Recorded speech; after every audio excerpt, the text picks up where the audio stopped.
Hello and welcome back to Bicycle Legs and another panel. And as you can see, I have an esteemed group of guests here today.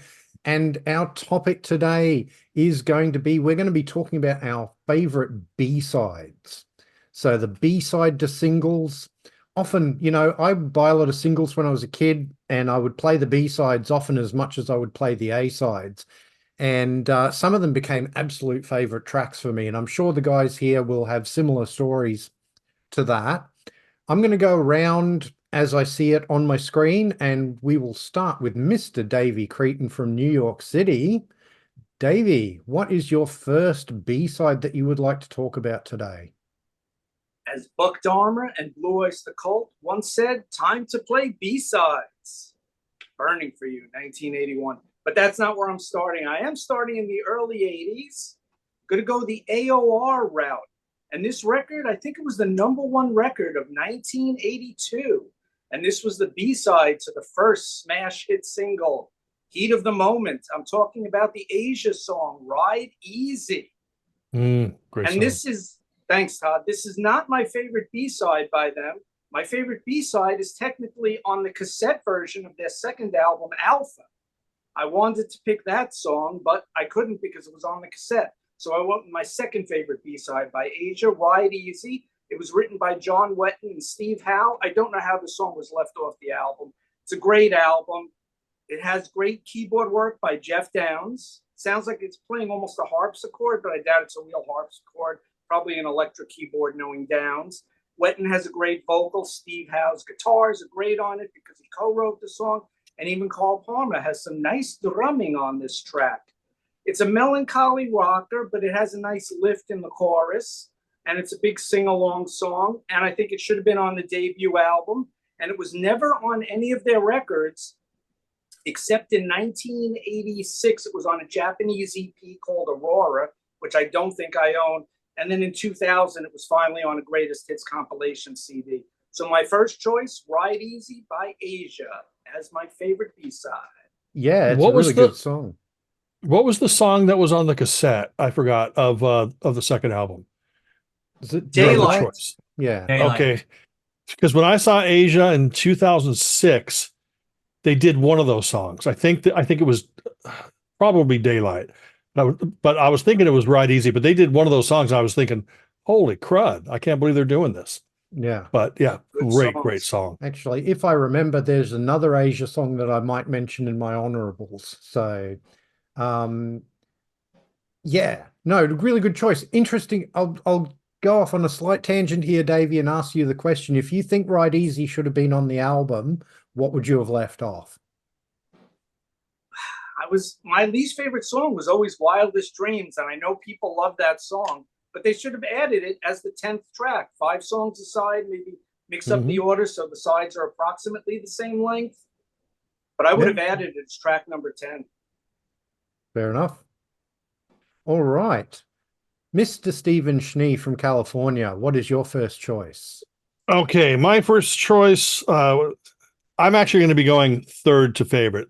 Yeah. I don't know why, in my head, but third favorite is probably not on anybody's list. It's a song called End in Tears by a band called Positive Noise, who were a British synth pop band. They had come out with the first album, the very first album, which I failed to remember the name of, was very, very dark, almost gothic, post-punk. Then the lead singer left and formed the band Leisure Process. And then the remaining members just became much more poppy. The guitar player took over the vocals. And this song, End in Tears, it was probably better than most A-sides that came out that year, which was from 1982. In fact, the A-side of the single was called Waiting for the Seventh Man. And I think this song is better than that and most of the songs on the album. And I love the album. It's just one of those songs that every time I play it for somebody, they're going, that was a B-side? So 1982, Positive Noise, End in Tears. Nice choice. I'll have to check that one out because they're not a band I'm particularly familiar with, I have to admit. Mm-hmm. So yeah, no, love the choice. All right, next we will go to Todd Evans. Todd, always a pleasure to have you on the show. It was Thank wonderful you. doing the Chicago show with you recently. Oh, that was great. I'll be interested to see if you pick any Chicago songs. But what did you go for your first choice? Well, I'm not going to start with them, but my first choice is the B-side to the Genesis song Land of Confusion from Invisible Touch Times, and it's called Feeding the Fire. And Yep. Feeding the Fire is about a 5.5 minute song. Sounds very much like traditional Genesis and a little bit further away from what the Invisible Touch album sounds like. And back during that time, they used to say in interviews that they would take their songs and figure out which ones sounded the most like Genesis, and those were the ones that would get cut.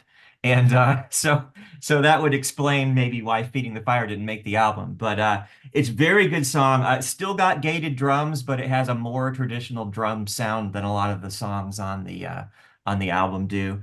And very, very good track, very strong. I used to say that they should have put Feeding the Fire in position 1 of side 2 of Invisible Touch instead of Anything She Does, and it would have made it a better album. And then in recent years, I've sort of backed off of that, but then I listened to it a couple of times today, and I'm kind of back on that. So Feeding the Fire is my first choice. Yeah, no, it's a good choice. Genesis have a lot of like unreleased B-sides that you could go for.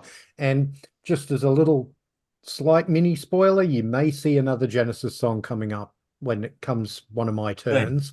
But no, I agree with you. Like on Invisible Touch, I think what makes the drums sound so different is that so many of them he's playing an electronic kit. So yeah, so that's what makes them sound so, not Genesis-y, I suppose. But no, yeah. I love Feeding the Fire too. It's a really, really great song. All right, next we are going to go to my compatriot, my fellow Australian, Mr. Peter Kerr. Peter, what have you got for us for your first B-side? Yeah, well, I'm going to talk about a song that's generated its cult status, and I'm talking about Ritchie Blackmore's Rainbow. There was a particular B-side that made the greatest hits, and it was originally on the B-side of this song called Can't Happen Here that went to number 20 in the UK charts. But the song that I'm going to focus on is A Jealous Lover. Oh. So this was a song written around the Difficult to Cure era. Joe Lynn Turner wrote the lyrics in about 15 minutes. It was based on an argument he had with his girlfriend. It should have been on the Difficult to Cure album, and it's just punchy, direct, in-your-face hard rock and roll. I think it's up there with Mark II, Deep Purple. It's very direct. It's very catchy. And look, any Rainbow compilation that seems to come out always has that track, and it's just one of those songs that for some inexplicable reason was a B-side, but it should have been on the album. So that's my pick, Jealous Lover, off the Difficult to Cure album. Oh, nice. I've got to say, with Rainbow, I'm still exploring the Rainbow catalog. Like I know like the earlier stuff, but I haven't really gotten to the Joe Lynn Turner stuff yet. So it's very underrated, very melodic. It's completely different to the Swords and Sorcery era of Ronnie James Dio, but it's valid and it's great. And Straight Between the Eyes is my favorite. I think that's an absolute cracker of a Rainbow album. Yeah, well, whenever I see Rainbow albums that I don't own at the moment, if I see them for a good price, I pick them up. So I'll definitely keep an eye out for that one when I'm going through the record bins at my local record store. That got a lot of airplay here in New York. That was on the radio all the time, Jealous Lover. That was a big song. It was on a 4-track EP in the States. Yeah. It may have been called Jealous Lover. It was just a 4-track Rainbow EP. But it's a great song. I agree with Peter. B-side in the UK, but it was on a 4-track EP in America. And they were big in New York. They were sort of big regionally in America, but certain areas probably Rainbow Who. So, yeah. Yeah. No, good choice. All right. Next up, Mr. Grant Arthur. Okay, Grant, cool. Looking forward to seeing what you've got for your first choice. Bicyclelegs. Nice to see you. Thanks for having me here tonight. Well, it all comes back to Cheap Trick, ladies and gentlemen. And that's where we're starting out. I did not rank any of these. I'm just throwing stuff out. And, I'm gonna throw Cheap Trick out.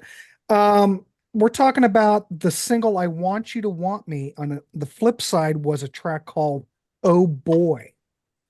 Now, if you know that track, "Oh Boy," they released that on the flip side of "I Want You to Want Me," and it had no vocals on it. It was just an instrumental. Great track, but eventually we got a version of it later that had vocals. So when they did a promo, I think what year was it? 2004. And this is it. And they finally released the version of "Oh Boy" with the vocals. Now, I do believe this might be a different version. Cheap Trick recorded a whole bunch of demos in 1980 with Jack Douglas some of them came out on Found All the Parts. Say that really fast. Found All the Parts. Such a Good Girl, those tracks, Day Tripper, they were all recorded at the same time. Now, when I listen to this, it really sounds like the version from 1977, only it's got vocals on it. I don't know.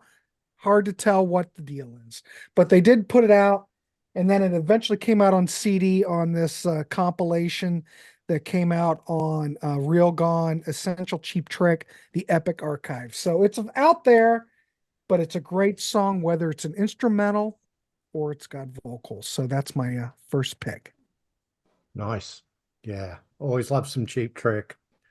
No, good choice. Really like it. All right, Grant, Tim. it wasn't on their box set, the 4 CD box set. No. No, Okay. Well, that's there how you many go. extra songs they had. As many as were on that the Sex America Cheap Trick. That one wasn't.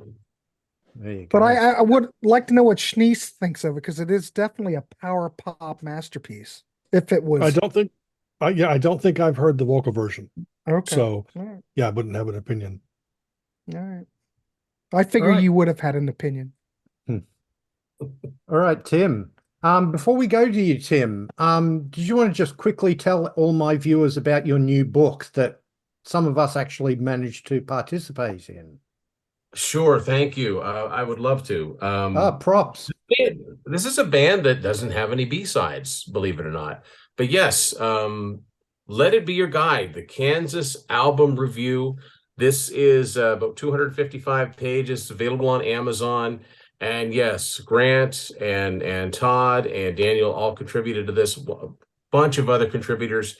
Goes through each of the 15 Kansas studio albums. Full-on discussion, and it came out great. Awesome cover. And for a bonus, if you grew up in the 80s buying discs on CBS Records, that's what I made the spine look like. Yeah. So, Oh, but that's awesome. yeah, I mean, Perfect. this one's for the diehards. It's for the casual fans. It's for anybody that just likes a good music read. So yeah, it's on Amazon now. Just look up my name. You'll see my other 2 books there, and thank you very much. Yeah. So what did you pick for your first B-side, Tim? Well, Grant and I did a pretty in-depth look at this band, one of my favorite Canadian bands. And this is a song that has never appeared on anything other than this one vinyl single back in 1984. It's never appeared on a CD, even though there's been reissues. I'm talking about April Wine. And the song is This Could Be the Right One. Great song from the album Animal Grace. And the B-side is called I Really Don't Want Your Love. It's a Miles Goodwin original, like most of their songs are. It sounds exactly like the production on Animal Grace, which is a very singular production. It's got that pyromania drum sound. It's very much of its time, but there are great songs on there. And like Davey said about Asia, that's a 9-song album. They could have easily made it a 10-song album. This has never appeared on any April Wine compilation. There are other B-sides they have that have suffered the same fate. Great song. I would love to hear a cleaned up version of it. Probably never will, but that's my first choice. Excellent. I've got to admit, April Wine are one of those bands that I never really heard about until I heard you and Grant talking about them on various shows. So they're a band that, again, one of those sort of North American bands that never made a ripple here in Australia. Yeah, So they never would have toured. I doubt No, they no, would have no. toured. I don't even know if they ever toured in Japan, you know. Yeah. I don't. I So doubt it. yeah, they're definitely on my sort of pile of to check out one of these days bands. So yeah. All right. Well, I am going my first one. I'm not putting these in any order. I'm not sort of like these are my three favorites or whatever. These are just three B-sides that I absolutely love and that have never been on albums. And the first one is the B-side of a single that was one of the most bizarre hit singles, I think, of the 80s. I remember when you're hearing it, it's like 8 minutes long, and it's the song "Oh Superman" by Laurie Anderson. And the B-side is a song called "Walk the Dog." Now, Wow. if you thought that "Oh Superman" was a strange song, you should listen to "Walk the Dog." "Walk the Dog" is really, really peculiar and it's wonderful. I mean, I'm a huge Laurie Anderson fan. I have all her albums, but yeah, Walk the Dog's never been released. Like even when the album Big Science got a deluxe reissue, Walk the Dog is on there, but it's not on the main CD. It's only available as like an MP3 file, like on the bonus wow. disc. So it's really, really bizarre. It's weird. Yeah. Yeah. But it's a strange, strange song. And the other thing about that I love about it is that it is absolutely hilarious. It's just the funniest. It's just this real shaggy dog tale that she tells. Um, it's almost, sort of like man walks into a bar kind of thing, It's just a really, really wonderful tale. And she's playing violin on this song, but she's not bowing the violin. She's not doing pizzicato on the violin. She's strumming it like it's a ukulele or something like that. Um, yeah, it's just a wonderful, wonderful track from one of my favorite bizarre hits of the 80s. So yeah, that's my first choice. "Walk the Dog" by Laurie Anderson. think she's a genius. Absolutely. I'm sorry, but that's maybe over bandied, but she's brilliant. Yeah. No, I absolutely agree. So, all right. So, Davey, how about your second choice? What have you got for us? Okay, this is by an artist that's rarely mentioned on any contrarians type shows or channels, but this is a great B-side. It's from the spring of 1985. It sounds like it could be a hard rocking song by one of the American Heartland writers like Seeger, Mellencamp, maybe even Springsteen. It's got great guitar work by a guy named Keith Scott, but more on that in a moment. Tim might know who it is. The only time I heard this guy's name mentioned on these channels is when someone brings up his co-writer. They're both from Canada.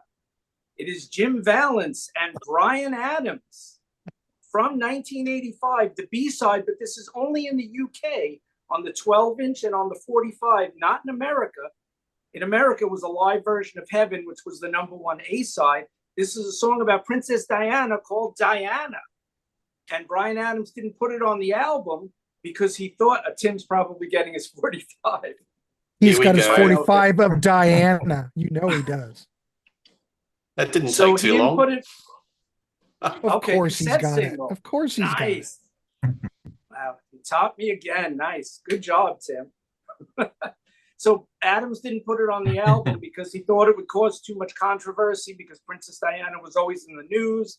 The paparazzi in England was chasing after her, as we all know. And he didn't want to slight Prince Charles. But the press made up a story about it anyway, because that's the British press. They said, oh, he had an affair with Princess Di before she met Charles. And it was all bogus. It wasn't true. But Keith Scott has some great riffs on this song. And I'm not sure who the drummer is, because on the Reckless album, there are 3 drummers.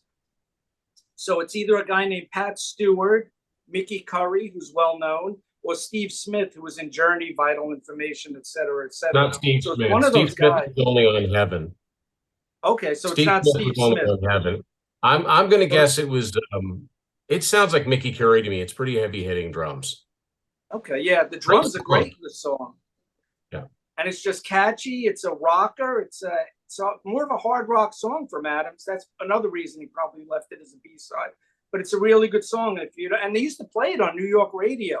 If I remember correctly, 8 out of 10 of the songs on Reckless got airplay between the pop stations and the rock stations in 84, 85. And this song got played, Diana. I heard it on the radio and I said, wow, that's a great song. Should have been on the album. And before you ask Bicycle Legs, I would probably take off my least favorite song from the album, She's Only Happy When She's Dancing. And I would have put Diana on the record because it's a great song. It would have made a really good album even better. So this got tons of airplay in America. So many songs from this record were on the radio. Diana by Bryan Adams is my second choice. Nice. Thanks, Davey. All right, Steve, what have you got for us? Okay. This is yet another sort of obscure song, but this is actually, excuse me, is actually now available on CD. The only way you can get on CD for years is the CDR that I made when I transferred it from vinyl. But it is a band, one of my favorite bands of all time, from Liverpool, England, and the band is called Yachts. And their single Box 202 came out in 1979, and the song Permanent Damage.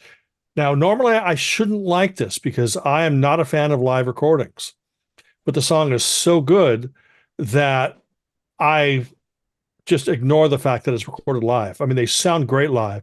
Could not believe they didn't record it for the album. I found out later, like maybe just a few years ago, that there might be a demo version of it laying around, a studio version. And it's incredible, energetic, unique. It falls into the power pop. Is it power pop? Is it new wave? Is it pub rock? Whatever. It's just a wonderful song written by guitarist Martin Watson. And it's, there's a 3 CD set containing all the Yachts official recordings, and it's amongst many, many high points of that box set. This is one of them. And I would love to hear what they could have done with it in the studio with Richard Goddard producing it, but that never happened. So, and that's my my second choice. No, nice. Another one I'll have to add to the have to check out list as far as bands go, because they're one that passed me by back in the day. So I'll have to definitely check that out. Yeah, 2 albums. They originally signed to Stiff. They put out 2 albums on Radar, and incredible, great band. No. All right, Todd, what's your second choice? Okay, before I get started, I want to make sure that can everybody see and hear me okay? I keep getting a warning that I have a bad connection. So great. You look great, Todd. Awesome. My next choice is from R.E.M. and it is the B-side to Can't Get There From Here from Fables of the Reconstruction. And it is called Bandwagon. And this song is written by the 4 members of R.E.M. plus Linda Stipe, Michael's sister. And this song, this is just a silly song. Let me see, how long is it? It's 2 minutes and 12 seconds. And it's about being on a bandwagon. It starts out with, "Come on aboard, I promise you won't hurt the horse. We treat him well and we feed him well. And there's lots of room for you on the bandwagon." And then there's even this one lyric where he says, "Until you're tired of looking all the flags and all the banners waving, this is some parade, yes sirree, Bob." And just a silly song. And it has one of those things that was common in R.E.M's earlier songs, is that it has this bridge where there's just this really beautiful melody that's not anything like any of the rest of the song. This part where he says, "Look at all the flags and all the banners waving, open up our arms, a magic kingdom, open-armed and greet us all." And it's so beautiful. And for a B-side that's not on the album, it is way better than it has any right to be. So that's my second choice, Bandwagon by R.E.M. Yeah. Oh, you get a lot of good choices with R.E.M., don't you? I mean, they've had that whole B-side compilation album, the Dead Letter Office. Right. I had to narrow it down. Yeah, absolutely. In the meantime, we seem to have temporarily lost Peter. Hopefully he will be back. Come back. So in the meantime, we will go to Grant for his second choice. right. Grant, what have you got? Cool.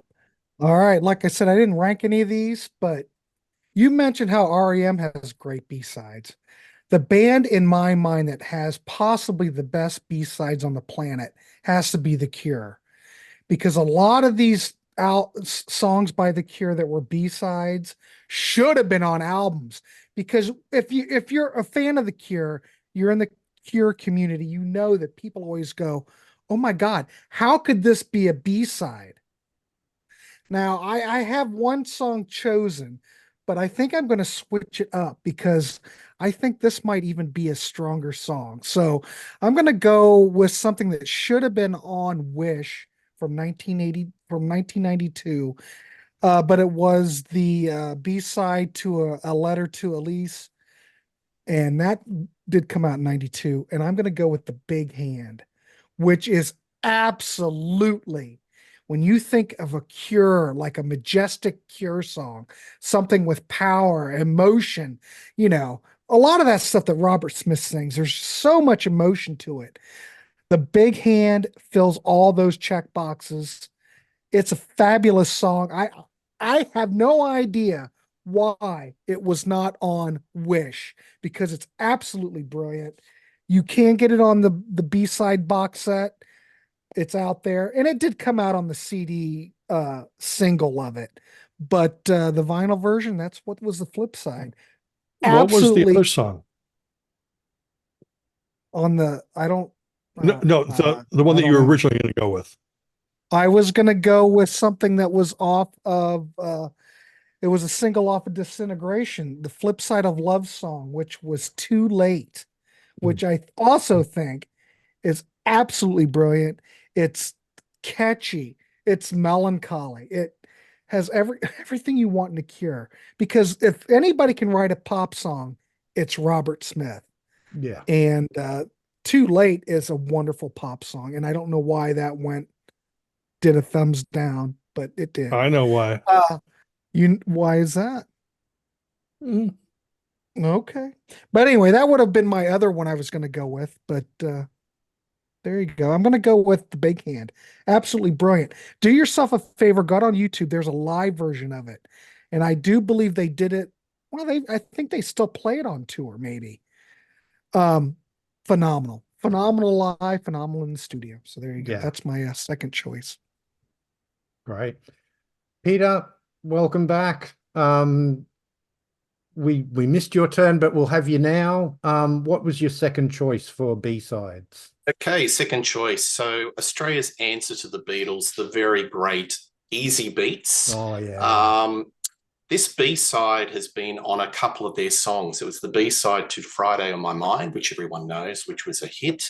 And it was also on the B-side to probably the follow-up, or near enough to the follow-up, Heaven and Hell. And I'm talking about Pretty Girl. So this is a Harry Vanda and George Young composition, and it's not sung by Stevie Wright. It's actually sung by Harry Vanda. It's a wonderful song. I'd say it's a combination. It's the Beatles meets Paul Revere and the Raiders. It's got a nice sort of beat psych feel to it. It's very melodic. And you can see that the Vanda and Young are doing their production magic dust, because there's all these different tracks going on at the same time. It's a really dense arrangement.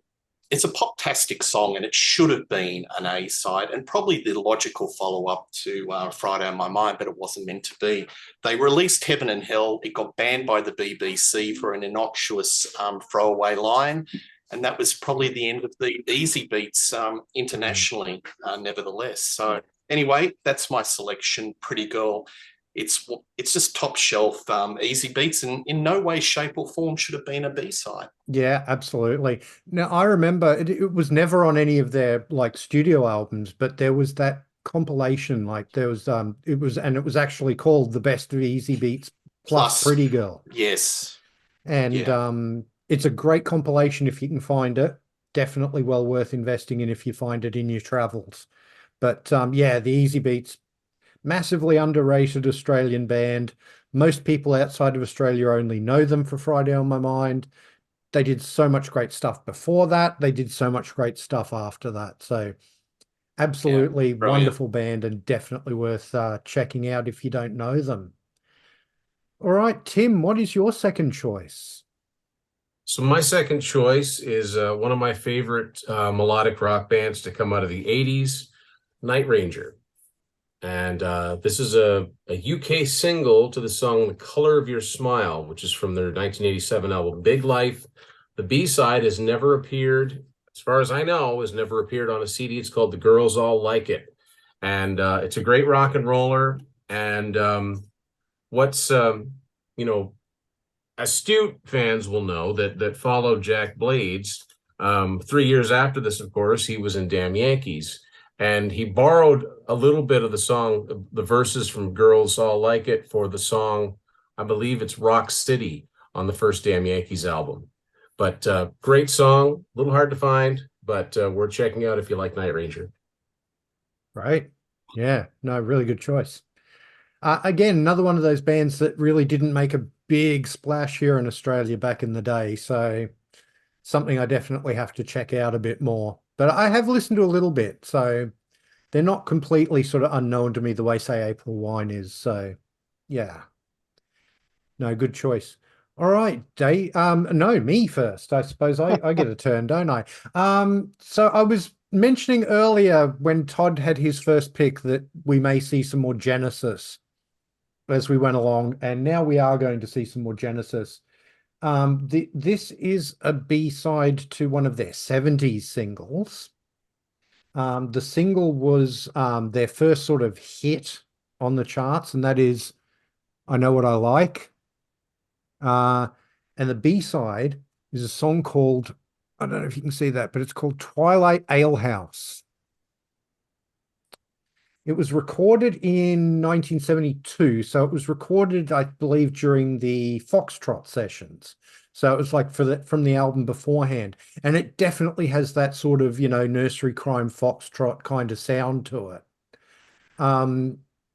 There's Tony's not using any synthesizers yet. He's still sort of mostly organ and piano and that sort of thing. It's a great song. It's a longer song. It's like about 7.5 minutes long. So quite a long song to have on a single.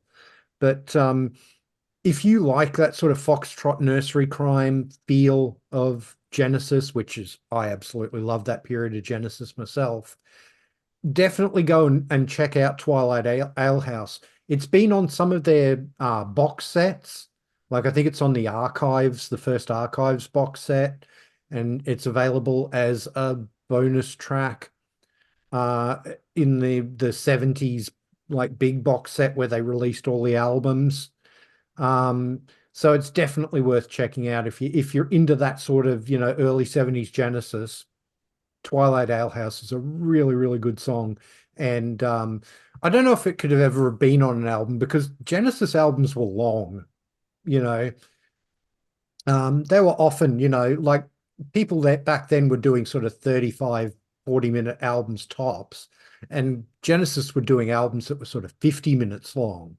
They're kind of almost, but not quite getting into Todd Rundgren territory with the length of their albums. And so they wouldn't have been able to cram it on. And I don't think there's anything from those early albums that I'd want to take off. So, but it's definitely a great obscure B-side that more people should know about as far as I'm concerned. Yeah, and I remember when I was in high school, Twilight Alehouse was really hard to come by in the States because unless you had that UK 45, you weren't going to get it. I remember there was one bootleg there was a Genesis bootleg where somebody had tacked it on to like the end of a concert or something like that. And that's what I had. And it was many generations from the master tape. So I was really happy that those box sets came out. Yeah. All right, Davey, what is your third and final choice? Okay, my last choice was written by the drummer of the band. A drummer writing a song? Who would have thought about that? He wrote the song. His first name is Richard. I'll get to his last name in a moment. Recently, I did a show with Grant on Grant's Rock Warehouse, and we had John the Music Nut with us. And I brought this very song up, so Grant's going to know it. This song is 10 seconds longer than Todd's choice. It comes in at about 2 minutes and 22 seconds. It's a hard-hitting song. It's got a great propulsive beat. And it's written by a guy named Richie Ramone. From the Ramones, this was the B-side, once again, of the UK single for Howling at the Moon, Sha-La-La, a song called Smash You. And I know it's not politically correct nowadays, but the Ramones, their whole sense of humor was from Mad Magazine, comic books, horror movies. So you have to take it in that spirit of comedy and not serious that you're going to do that to someone. But it's a great upbeat song. Joey has a great vocal on it, and it's just fast, punk, hard-hitting. So that's my last choice from the Ramones, 1984, Smash You. Yeah.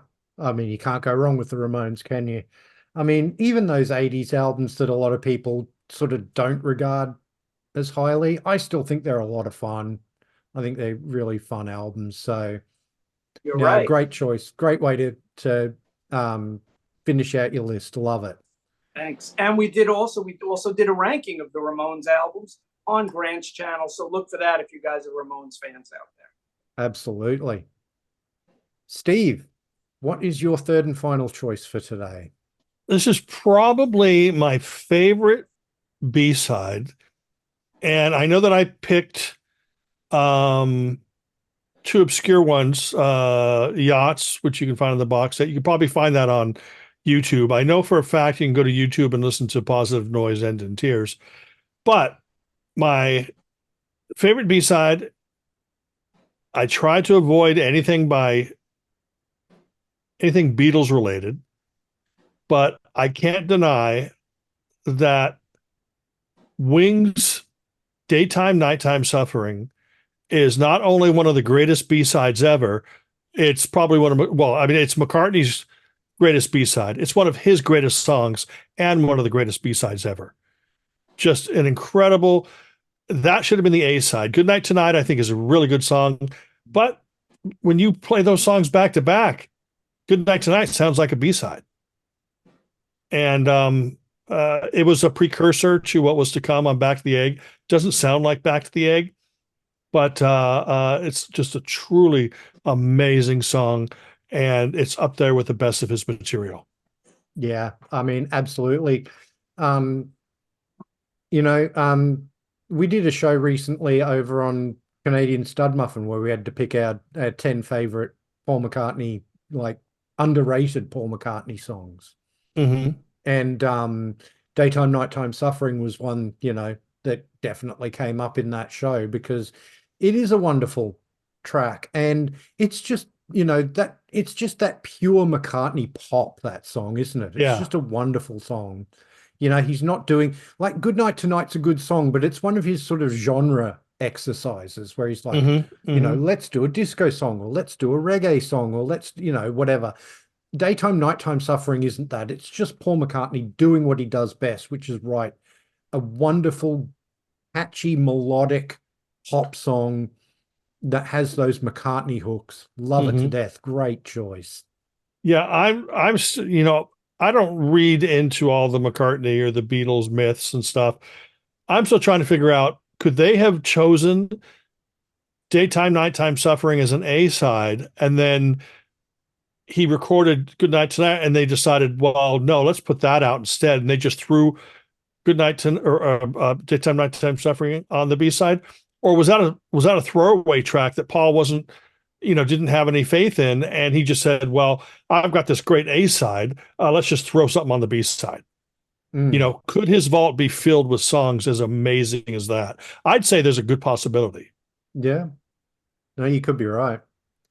I mean, I would love to hear some of those songs that have never been released, not even on the deluxe editions and that sort of thing. Mm-hmm. I reckon there'd be some intriguing stuff there. Oh, there's some bootlegs out there. Only about up until 1980, I think, is I don't think I'd want to hear any of the B-sides after that. Fair enough. Yeah. All right, Todd, what have you got for your third and final choice? Well, my third choice is the B-side to Whip It, and it's by Devo, of course, and it's a song called Turn Around. Another short song, 2 minutes and 17 seconds. I'm pretty sure, I don't really have any way to look this up, but I'm pretty sure it's the fastest Devo song. It goes by quite a pace, and it's got the first four lines of it are just hilarious. Take a step outside yourself, and then you turn around and take a look at who you are. It's pretty scary. Uh, I just love that. And there was actually a Nirvana covered this song. It's on their compilation Incesticide, and the Nirvana song is great too. It still clocks in about 220 and same tempo, and it's also good. So yeah, that has always been one of my favorite. It just dawned on me that I really need to go out and get that 7-inch again, just so I can have a vinyl copy of it. But yeah, Turnaround by Devo. Yeah. Actually, I don't know if you know this, Todd, but recently there was an album, a compilation album that came out on Devo of like a whole bunch of B-sides from 1978 through to 1982, and that's on that. So that's definitely worth seeking out if you Yeah. can find it. I think I have that on in my Apple Music. iTunes also came out with a digital 45 of Whip It and with Turnaround next to Yeah. it. And I'll But, also yeah. say, for people who may not know, we've done a couple of panels on this channel where we've talked about our favorite cover versions. And I very nearly, for one of those shows, actually picked Nirvana's cover of Turnaround because I think it's a wonderful cover version. Really, really like it. It's very good. I heard it for the first time recently. I had never Yeah. heard it back when it came out, but yeah, it's great. Yeah. I have a question. Did that Devo B-side comp come out on physical media?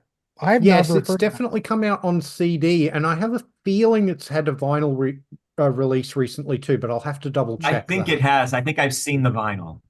Yeah. Yeah. What was the All right. CD called? What was it Yeah. called? It's something I don't remember. I'll have to look it up and get back to you guys on that. Because I don't remember that coming out domestically. Anything, Steve? Yeah, you remember I it- think it anything did. like Oh, it's called Turnaround. It's called Turnaround B-Sides and More, 1978 to 1984. that? Yeah. What was it released on? Is it Rhino? I think, let me look. Probably. I've I never even think it heard of looks it. like I guess it's I'm out of touch on that. Me too. Rhino Custom Indie Retail. Oh, so it's But a it's a it is rarity. available. Is Yeah, it it like is the available replacement on, of well, Rhino it was handmade? available on vinyl. It's now $65. So Oh, well, no. No thanks. No, thank Yeah. you. I've seen it in Late. stores though. Yeah. No, it's definitely worth picking up if you can find it for a good price. Definitely pick it up. But you I'd can get it on stream it. CD. It's in my Apple Music library. Yeah. Definitely will be talking about some Devo in my honorable mentions. I will mention that. So, Good. all right. Peter, what is your third and final choice? Well, I think I'm going to bring the standard down. I'm going to talk about novelty songs because novelty songs are big in Australia. Like, let's face it, Mel Brooks, Dennis Leary, Shut Up Your Face by Dolce, all novelty songs. In 1983, for some inexplicable reason, the Rocky Horror Picture Show made a comeback. And teenage kids like me used to see it in the school holidays. The album went top 10 and the Time Warp went top 5. I got the single. They used to play it at high school discos, but I used to love flipping the single over. And there was a little guy called Meatloaf, and his song was Hot Patootie Bless My Soul was the song. And our school of friends, we used to play that to death. And that's my B-side that I want to focus on. It has all the ingredients of that character Meatloaf on Bat Out of Hell, albeit 3 years earlier. You've got the big vocals, the sort of the 1950s style. You've got the big sax solo. And if you've seen the movie, folks, Eddie, the character he plays, he shows up, he sings, and then he dies, all in within a space of 3 minutes. So I like this song. It's just old-time 50s rock and roll. I'm not a big fan of Meatloaf, so I cannot explain it. It's just one of those songs I just cannot explain, but I like it. And there was just a whole group of us when we had the Time Warp single, we'd flip it over and we'd play Hot Patootie, Bless My Soul. I guess you didn't expect me to talk about Meatloaf and Rocky Horror in this show, did you? Anyway. Well, the funny thing is, Peter, I agree with you on both counts in that I love that song and I'm not a big Meatloaf fan. Like, when I was a kid, I used to be into that Bat Out of Hell album, but to me, it's an album that really hasn't aged well. But Hot Patootie's just one of the highlights of that movie, I reckon. It's just an absolute rave up, and it's just a lot of fun. Yeah, and I mean, in the movie, he's only in there for 3 minutes. He doesn't outstay his welcome, and he dies. It's yeah, perfect. exactly. He gets murdered by Tim Curry. What more could you want? And they feast on him. Yeah, it's great. Anyway. All right. Sorry about that. No, it's great. I love it. Grant, what is your last choice for today? All right, my last choice, I'm going to go with a band. We're going to go back to the 60s, much like Peter did. We're going to go with a band that was primarily a singles band, but then became more of an album band. And most of their singles are absolutely brilliant. And this was a B-side that kind of got, well, I think it eventually came out. I'm not sure. It might have came out on the American release of the record, but it did not come out on anything in the UK. And I'm going to talk about The Who. And I'm talking about the single Substitute. Because The Who originally were signed to Brunswick. They got off that label and they signed to what was it? Reaction. And that was wasn't a major label. And somehow Brunswick started to produce other singles, like I think a legal Matter came out and it shouldn't have, and there's a lot of mix up. But the song I'm going to go with is Circles, which I think is absolutely fabulous. Great power pop, schnee, and wonderful track. But I do believe that it was also known as Instant Party. I don't know why they renamed it. There was a lot of scuttlebutt about it. It came out actually 3 times on a single. So there's a lot of controversy, but it's a great song. And I do believe that, I think it was called Instant Party on the My Generation album here in the States, but it wasn't on the UK album because both of those records are quite different. You know, the US, we tended to take those original albums that the UK had and we'd add singles on them and redo them.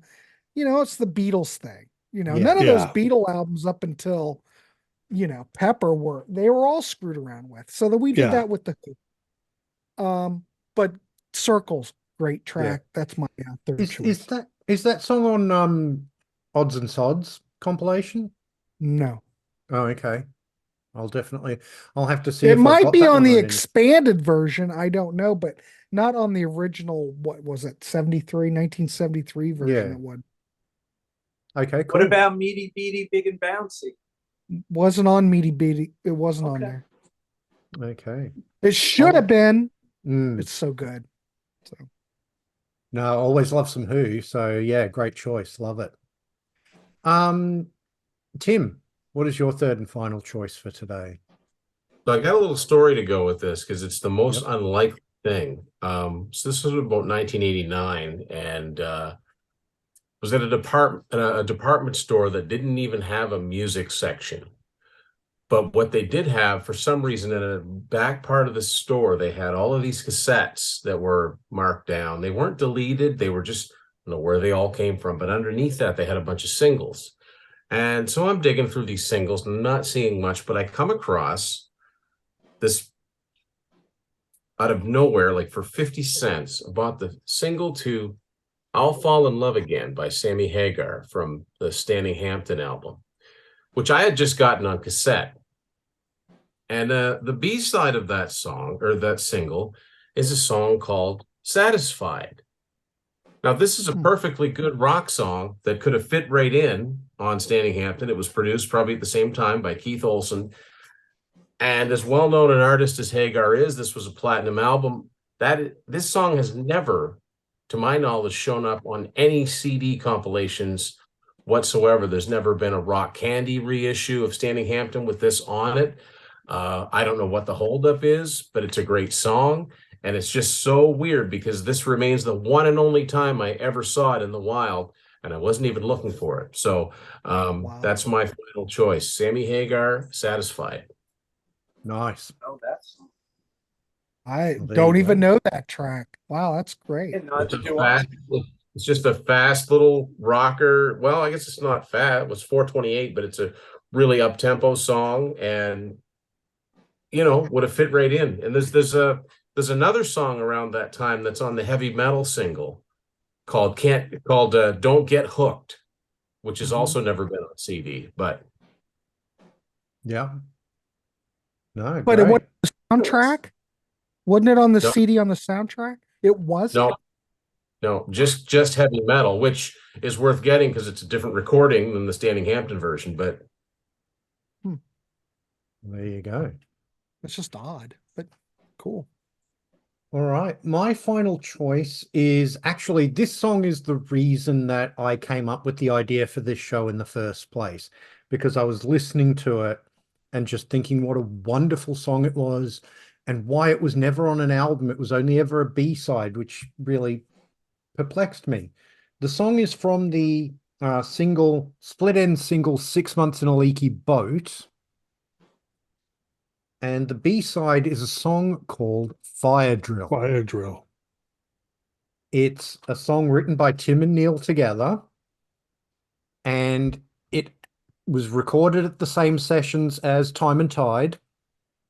It's a fabulous song, and it's obviously a song that the band held in high regard, because you can find it on YouTube.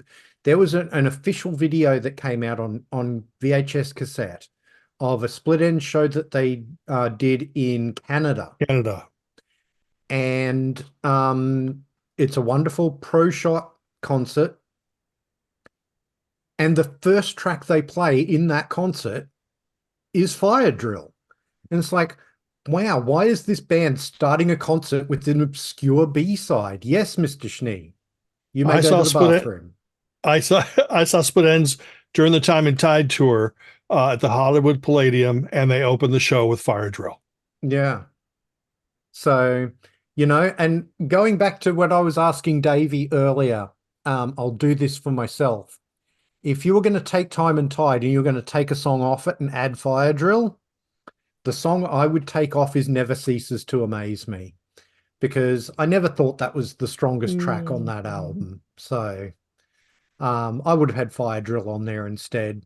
And it would have been a kind of, it's not like you're messing with the balance between Tim songs and Neil songs, because although it's written by the pair of them, it's still sung by Tim. So you're swapping a Tim song for a Tim song. But I think it's a much stronger song than Never Ceases to Amaze Me. But I've always loved that B-side. And for some reason, even when they did the remastered versions of the Split Ends catalog, for some of them, they would add like bonus tracks with B-sides and that sort of thing. They didn't add Fire Drill to Time and Tide. And it's like, what is up with that?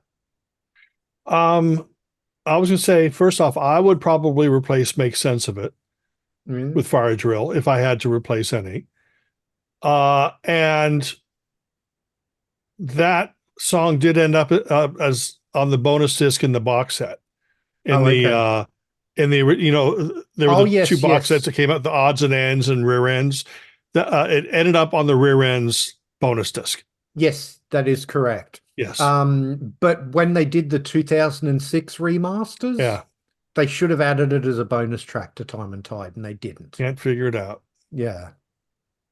All right, so I will go around one more time before we finish and just see if our fine panelists have any honorable mentions. So, Davey, have you got any honorable mentions you'd like to throw out there? I'll go through them fast because I have about 10 or so. The low-hanging fruit that I'm surprised no one mentioned, Led Zeppelin, Hey, Hey, What Could I Do? The B-side of the Immigrant Song is probably one of the more famous B-sides. Yes, have two good ones. Abilene, which was the B-side of Don't Kill the Whale, and Something's Coming, the B-side of Sweetness from way back in the late 60s. The Cars had 3 of them, and I thought Grant or Todd would mention them. I couldn't choose between them. That's why I didn't pick them. That's It is a great B-side from Let's Go. Don't Go to Pieces, which is the B-side of 2 singles. Don't Tell Me No and Give Me Some Slack from the Panorama era. And then Breakaway from the Heartbeat City era. That was the B-side of Why Can't I Have You? Let's see. And then the other Asia song I had, Lying to Yourself. That's the one I was That's going to about it. mention. Yeah. Yeah. Sorry. Yeah, that's a good one. Yeah, it's a really good one. Yeah, I considered all 3 of those Cars songs, but they got cut. Okay. I used to love That's It when I was in high school, and I don't like it as much anymore, but I still think those it's a would good all been song. good. They had great Yeah, B-sides. it is. All right, Steve, do you have any honorable mentions you'd like to throw out there? I have tons of them. The only one at the top of my mind or top of my head, because you brought up Split Ends, is they had a great B-side to One Step Ahead in 1981. Actually came out in 1980, I think, in Australia. A song called In the Wars, That would which be that one. yes, which is an absolutely fantastic Tim sung track. I don't know why it didn't make Corroboree or Waiata, whatever you want to call it.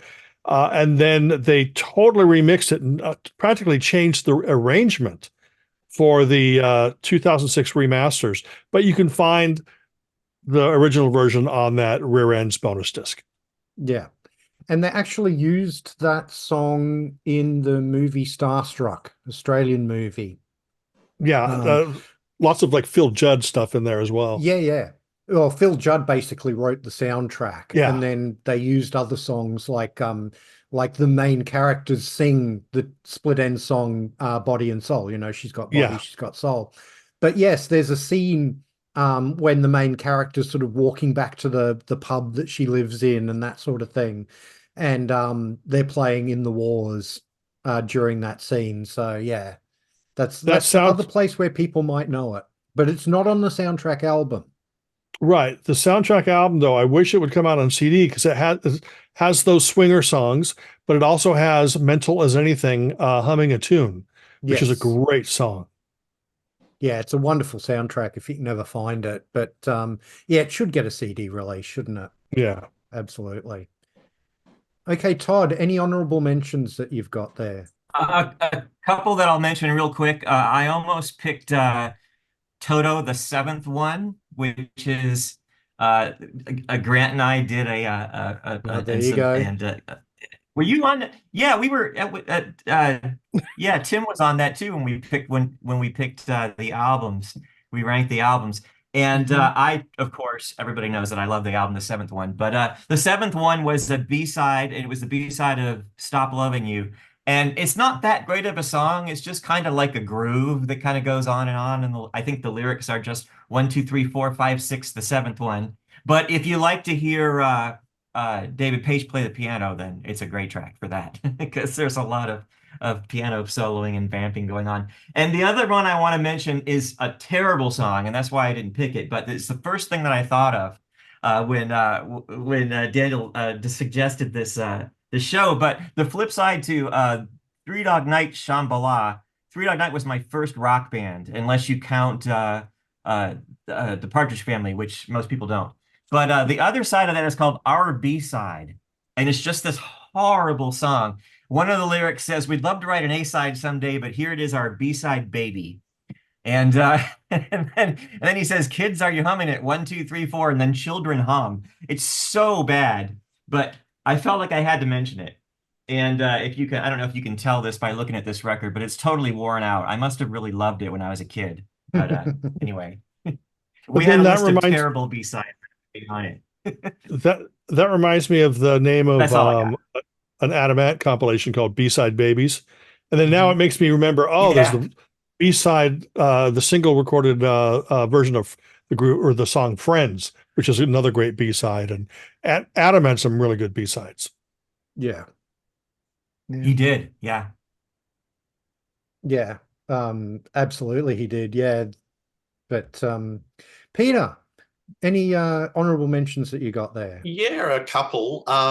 Deep Purple, When a Blind Man Cries, which was a great track, B-side to Smoke on the Water. And that's been played live by them, the last 20 years or so. That's a killer one.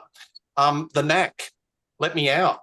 That's a killer track off the flip side of My Sharona. That should have been one of the tracks on the, that should have been a lead single. And also my last one is probably Yoko Ono, Kiss, Kiss, Kiss, which was the B-side to Just Like Starting Over, John Lennon. So There you go. No, that's a great song. Love that one. So do I. Yeah. All right. Grant, did you have any honorable mentions? I kind of already talked about mine, but any Cure B-sides are worth noting. There's too many to talk about, but also XTC. Speaking of XTC, behind me, have a lot of great B-sides that could have easily been on records or on albums. But nope, that's all I wanted to say. There are so many great B-sides out there. The first XTC record I ever owned was the single for Senses Working Overtime. And it's got two B-sides. It's got Tissue Tigers and Blame the Weather. Both wonderful, wonderful songs. But where could you fit those on English Settlement? English Settlement was already a double album. It's already so long. They had to come out on something now. Are they on the box set? They're on the Rag and Bone Buffet B-sides compilation. Yeah, I've got that. Yeah. Yeah. There's a lot of stuff. They had so much material. Absolutely. Hard to keep. I mean, they had the whole those instrumentals that Andy used to do, the Homo Safari series, and I think they're all really, really great too. And I think that there was like a limited edition CD single where they just put all the Homo Safaris on one disc. Yes, it's or CD EP or whatever. It's a CD single of It's Dear got God. Dear God on it. Yes. Okay, and then they put all the Homo Safaris on. That's correct. Yeah, I've got it. I've got that. It's really, really good. And it's great because you got a version of Dear God without the segue, and it's just, Of course, the American album. Well, I guess both albums they redid it. Well, that was the only way you could get it without the segue for a long time, was to have that CD single. Yeah.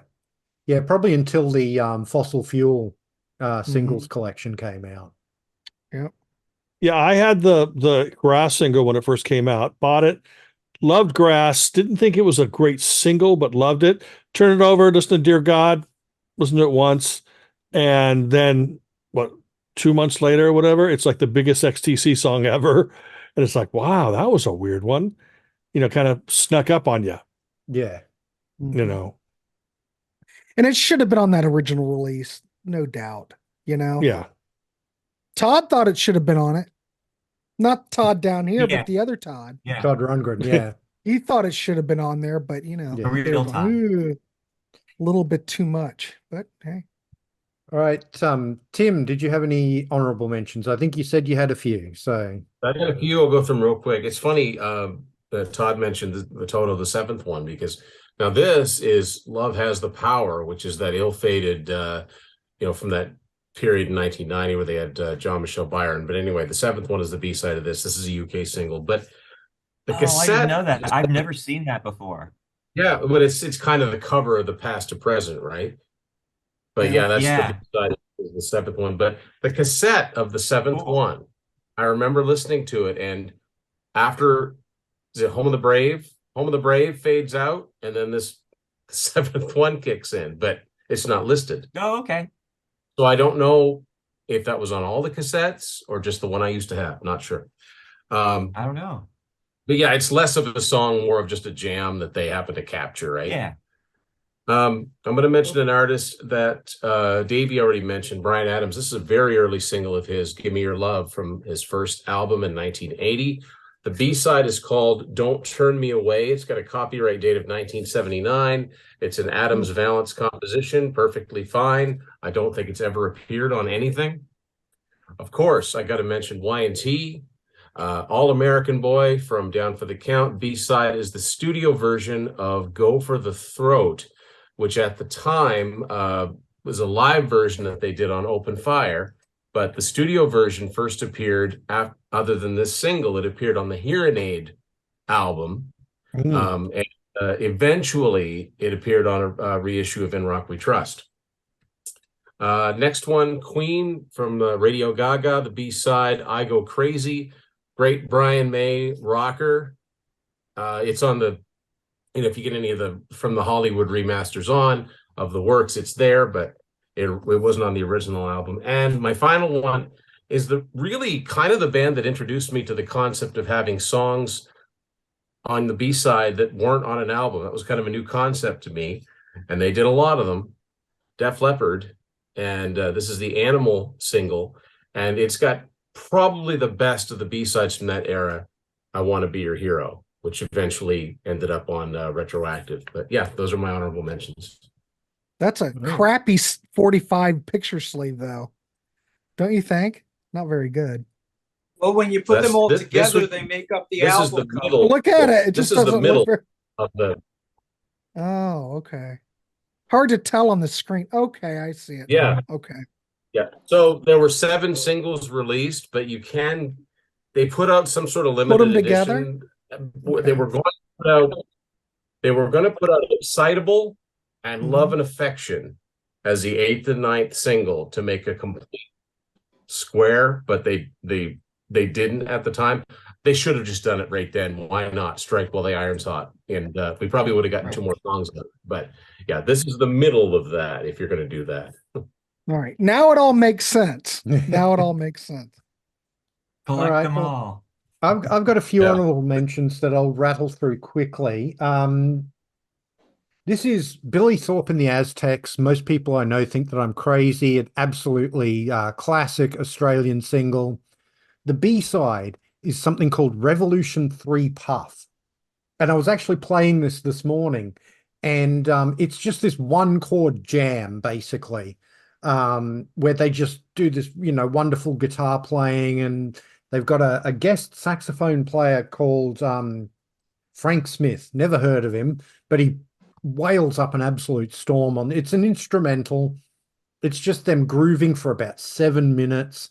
And it's one of those songs that has a fake fade out and then it comes back in at the end. So yeah, I traded this single with somebody in the 80s when I was a kid. I can't even remember what I traded it for, but I used to play the B-side as much as the A-side because I always really, really liked it. Have to mention the Beatles, and I'm just going to quickly mention a couple from the Help single. You have the wonderful, raucous I'm Down. Just, Paul McCartney doing his best Little Richard impersonation, just absolutely shredding his larynx. And recorded on the very same day that he recorded Yesterday. So it's like, sickening how talented that man is. And then from the Let It Be single, you've got the rather wonderful and daffy You Know My Name, Look Up the Number. That's killer. It's basically the Beatles in Goons mode or Monty Python mode, with silly voices, and like the only lyric in it is You Know My Name, Look Up the Number. And it's, in latter day Beatles period, there was a lot of bad blood and tension and that sort of thing, but this is John and Paul having some fun together in the studio, so it's really, really nice to hear. Devo, you could have picked a bunch of ones. I'll quickly, The Day My Baby Gave Me a Surprise. The B-side is a song called Penetration in the Centerfold, which is I won't talk about that because this channel isn't monetized, but if it were, it would quickly become demonetized. Because Devo monetized. Yeah. Why you can't play Devo? The other one that I would have absolutely picked because I used to love it and play the B-side as much as the A-side was the B-side to the Peekaboo single, which is a song called Find Out. Oh yeah. And the thing is, when that song came out, it was advertised as being from the album Oh No, It's Devo, but then it wasn't on the album. So Was that a bonus track on the Infinite Zero CD? I can't remember. Yes, it would have been. Yeah. I don't remember it being on there though. Yes, I'm pretty sure it is, along with the 12-inch mixes of Peekaboo. Okay. And then I was quickly reminded of one because I'm a bit miffed that Peter and I didn't talk about one of our all-time favorite Australian bands, which is Skyhooks. And this, I think it was the B-side of Million Dollar Riff, was a Red Simon song called Forging Ahead. And it's one of my favorite Skyhooks songs. You can get it on a rarities compilation called the Skyhooks Tapes, which is a really good album to get to if you're into Skyhooks. And then the last one I wanted to mention, just because it's the silliest thing ever, is we talked about novelty songs earlier. Well, this is They're Coming to Take Me Away, Ha Ha, by Napoleon the 14th. And then the B-side is the same song, but backwards. It's the whole track reversed. Yellow Balloon did the same thing. The song Yellow Balloon. Yeah. That would do my head in. Oh, it does. It is absolutely, it's crazy. It's scary, genuinely scary. I mean, is it really back? The whole thing? Yes, it's the whole thing it's the whole song in reverse. I'm going to I research thought maybe that. they were playing the chord progression backwards or something. No, it's the tape. It's played actually the backwards. tape played backwards. Yeah, I have to and it's hear that. terrifying. Yeah. I bet. Way to scare the neighbors, Daniel. Yeah. So there you have it, everyone. Those are some of our favorite B-sides. We'd love to know in the comments what are some of your favorite B-sides, because there's a ton we didn't cover. So Oh, I just thought of 30 more. Yeah, No, I'm exactly. Part two. So there you have it. Please let us know in the comments what some of your favorite B-sides are. We'd absolutely love to know. Please thank all of my wonderful guests here, Davey Cretan, Steve Schnee, Todd Evans, Peter Kerr, Grant Arthur, and Tim Derling. Most of these people have channels of their own, and I will leave links in the description. Please go and subscribe to them if you haven't already. Please do like, share, and subscribe here. It really does help the channel out. If you're new to the channel, please go and have a look at some of my other videos. I have everything playlisted, so if you want to see some of my other panels where these gentlemen also appear on a lot of them, I have a playlist for those. If you want to see some of my studio albums ranked shows, I have a playlist for those. And if you want to see some of my appearances on other people's channels, like some of these gentlemen right here, I also have a playlist for those. If you want to follow me on social media, I'm at bicyclelegs on Instagram, Twitter, and a bunch of other places. I also have a dedicated Bicyclelegs Facebook page. Links are all in the doobly-doo. Please do come and give those all a follow and join in the conversation. I'd really love to have you there. Thank you very much for watching, and I'll see you in the next one. Ha-cha-cha-cha.